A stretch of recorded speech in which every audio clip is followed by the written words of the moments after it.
के साथ दिल्ली में राहुल गांधी ने एक बड़ा बयान दिया। इलेक्शन कमीशन पर बड़ा हमला बोला और इलेक्शन कमीशन को वोटों की चोरी करने वाला बता दिया।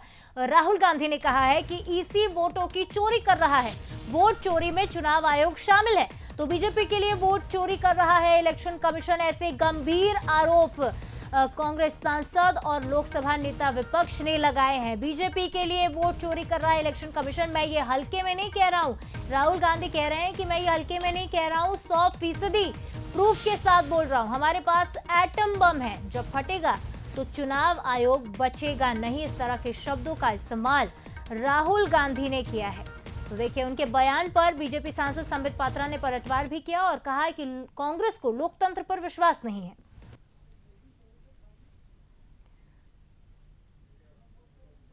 तो देखिए, इलेक्शन कमीशन पर एक बड़ा बयान राहुल गांधी ने दिया है। वोट चोरी का दावा किया और वोट चोरी का इल्जाम इलेक्शन कमीशन पर लगाया। हालांकि इस पर पलटवार संबित पात्रा ने किया कि इलेक्शन कमीशन वोट चोरी में इन्वॉल्व है।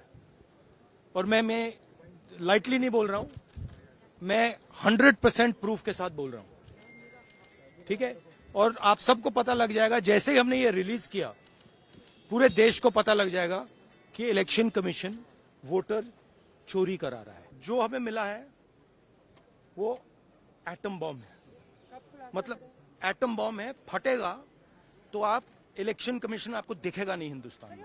इलेक्शन कमीशन में जो भी ये काम कर रहे हैं, right from the top to the bottom, आप एक बात याद रखिए, आपको हम छोड़ेंगे नहीं। कुछ भी हो जाए हम छोड़ेंगे नहीं आपको, क्योंकि आप हिंदुस्तान के खिलाफ काम कर रहे हो। ये ट्रीजन है और कम, इससे कम नहीं है। आप कहीं भी हो, रिटायर्ड हो, कुछ भी हो, ठीक है, हम आपको ढूंढ के निकालेंगे। इनका काम ही फटना है और कोई काम ही नहीं है। लोकतंत्र में विश्वास ही नहीं करते हैं, तभी ये ऐसी बातें। ये कैसी भाषा है आप सोचिए। हम इलेक्शन कमीशन के ऊपर एटम बम की तरफ फट जाएंगे। अरे ये कैसी भाषा है भैया। इसको आप बहुत अच्छे, ठीक है, मतभेद हैं, आप बोलिए। हम इलेक्शन कमीशन को लेकर सुप्रीम कोर्ट तक जाएंगे। हम इलेक्शन कमीशन के विरोध में प्रदर्शन करेंगे लोकतांत्रिक तरीके से, मगर एटम बम की तरफ फट जाएंगे। भाषा में ही अलोकतांत्रिक अमर्यादा है। भाषा ही दिखाता है कि ये लोग फटना चाहते हैं, बम की तरह फटना चाहते हैं। वो फटे, हम बुझाएंगे। हम लोकतंत्र और संविधान में विश्वास करने वाले लोग हैं। देश में किसी भी संवैधानिक संस्थान के ऊपर एटम बम नहीं फटना चाहिए। अगर वो एटम बम फोड़ेंगे तो हम संविधान को बचाएंगे।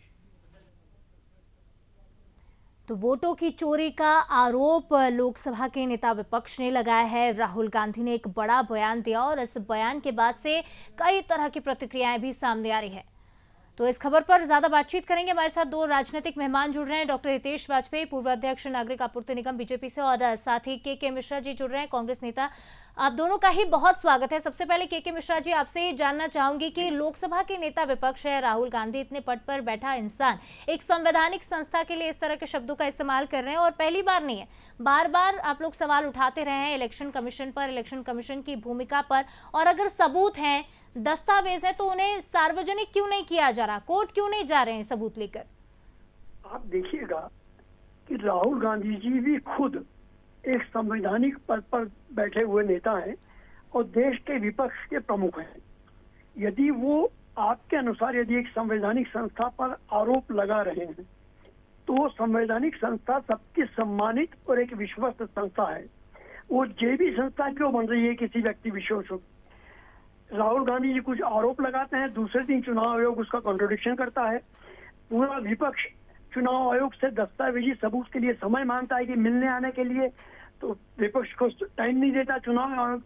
जब देश के प्रधानमंत्री, राष्ट्रपति और अन्य लोग टाइम दे देते हैं, तो क्या प्रधानमंत्री और राष्ट्रपति जी से बड़ा है संविधान आयोग, ये चुनाव आयोग, जो विपक्ष को समय नहीं देता है मिलने के लिए जी। और यदि वो ईवीएम को लेकर शिकायत करते हैं और जब कोर्ट में उसका डेमो दिखाने की बात करते हैं, तो यही चुनाव आयोग डेमो को चोरी चली गई, उसकी मशीन चोरी जाने की रिपोर्ट लिखवा देता है कि हमारी मशीन चोरी कैसे चली गई, गोपनीयता भंग होगी।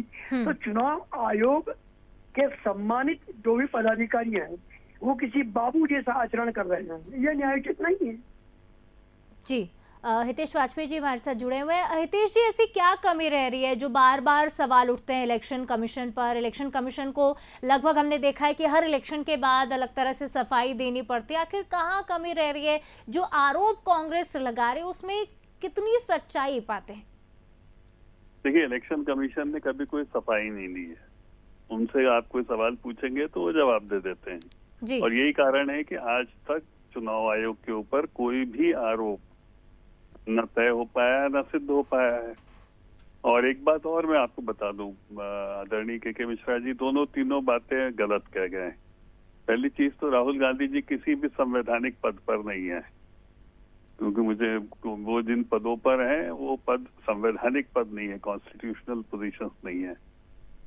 और दूसरी बात, राहुल गांधी जी का स्वभाव है तो लगातार टीवी पर आकर बयान देते रहते हैं, बोलते रहते हैं, कभी कुछ बोलते हैं कभी कुछ बोलते हैं। लेकिन आपने देखा होगा वो कभी भी ना, जो आपने भी पूछा कि भाई सुप्रीम कोर्ट क्यों नहीं जाते हैं, किस बात का इंतजार करते हैं, जाना चाहिए। फिर उसके बाद ये बात भी बेहद गलत है कि चुनाव आयोग ने कभी उनको समय नहीं दिया। चुनाव आयोग ने हमेशा समय दिया। चुनाव आयोग का काम है लोगों से मिलना, मिलता है चुनाव आयोग। और साथ ही साथ चुनाव आयोग ने तो हैकाथॉन और सारी चीजें रखी थी। दिन भर बैठकर इंतजार किया उन्होंने कि कोई आएगा और बताएगा उनको कि ईवीएम कैसे हैक होती हैं, लेकिन कोई नहीं आया, गायब हो गए। ये केवल टीवी पर आकर बयान देते हैं और गायब हो जाते हैं। तो मुझे लगता है कि लगातार असत्य बोलना, लगातार चुनाव आयोग के ऊपर प्रश्न उठाना, जनता की अदालत से गायब रहना। आप बताइए, राहुल गांधी जी ने अपने नेतृत्व में आखिरी कौन सा जनता के विषय का आंदोलन देश भर में क्रिएट किया? आप बताइए, और कब किया?